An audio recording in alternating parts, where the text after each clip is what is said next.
What's going on, Jeromes? We Minnesota Vikings fans liked keeping tabs on former Vikings players, especially ones that were significant contributors or high draft picks, and maybe they didn't work out in the long term. And you always wonder, was it them or was it us? It's sort of like, periodically keeping tabs on your ex just to be like, was it me?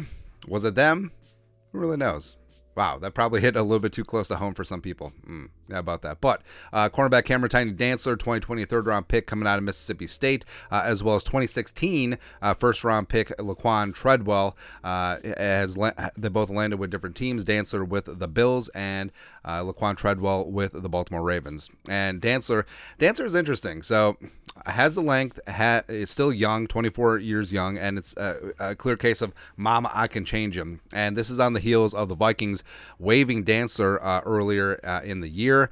The Washington Commanders actually picked him up early on in the offseason, and through a couple OTAs, they're just like, nah.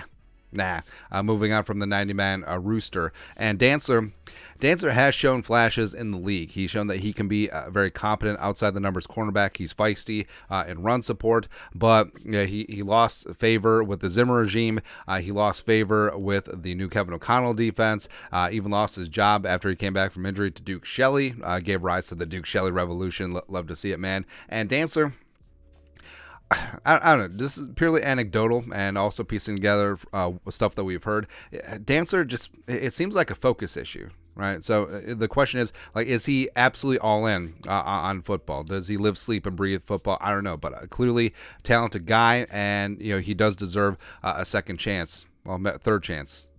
Fourth chance, whatever. But with the Bills, the Bills secondary had a number of depth issues, especially at cornerback last year. So adding him to the mix as a low risk, potentially high reward spot makes sense. Tre'Davious White is one of the best corners in the league. Kyle Lamb is a great running mate. They got Dane Jackson, Cam Lewis in there, Teron Johnson holding things down in the slot. So Dantzler into that mix certainly could not hurt. And with Treadwell, so the Ravens picked him up, likely a one-year minimal deal. Treadwell, there was a lot of hope for Treadwell coming in 2016 first-round pick out of Ole Miss, where he was a year removed from that horrific leg injury, still put up a 1,000-yard season in the SEC, and he was this big-bodied, outside-the-number, contested catch wide receiver that they're thinking that Teddy needs a tall receiver, that whole thing. And also remember, when they drafted Treadwell in 2016, that was before Diggs became Diggs. Diggs was a fifth-round pick in 2015, hadn't really taken off yet. Also, even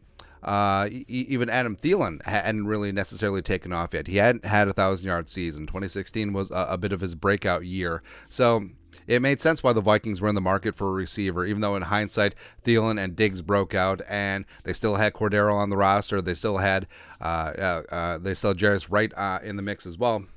And with Treadwell, I feel like he never found his footing here with the Vikings, and a lot of it was being buried on the depth chart, as well as fans in the media giving Treadwell ish for being a first-round pick and not even being able to supplant guys like Jarius Wright or fifth-round pick in Diggs or UDFA in Thielen. So it just sort of is what it is. But he's bounced around the league pretty precipitously. One-year deals with the Falcons, the Jaguars, and Seattle. He actually had a really decent season in 2021 with Jacksonville. Thought he might have some staying power. He had 33 catches for 434 yards, a touchdown on 51 targets. So he was doing pretty damn decent down in Duval. Also, remember, after Treadwell, fifth-year option obviously declined and he moved on. After 2019, there was some hesitation in drafting a receiver in 2020. Of course, that turned out to be Justin friggin' Jefferson, so we're good to go there. But with the Ravens, the Ravens obviously want to open things up a little bit this year. They paid Lamar Jackson. They brought in Todd Monken. They're going to try and throw the ball more. They brought in OBJ as a free agent. They drafted Zay Flowers. Bateman's coming back from injury. I really like Devin Duvernay, by the way. James Prochet, also Texas, SMU, respectively. Nelson Aguilar, speaking of draft disappointments, he's in the mix there as well. They got Mike Thomas, the good one. Tylan Wallace coming in from Oklahoma State.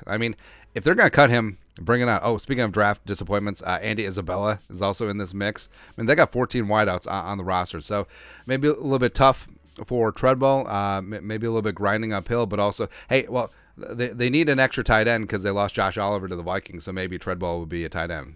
Who really knows in that spot? But obviously, you're wishing these guys the best, except for when they play the Vikings. probably in the Super Bowl. Ooh, Dantzler versus Jefferson in the Super Bowl. Man, that would just come full circle, baby. Good times. But your thoughts are on thoughts. Former Vikings Cameron Dantzler and Laquon Treadwell have new teams. Let us know your thoughts and our thoughts in the comment section below. Subscribe for daily Vikings takes. Want to support the work? Put a little something in the Venmo, as well as check out the store, purplefdw.net. But until next time, Skol, production value.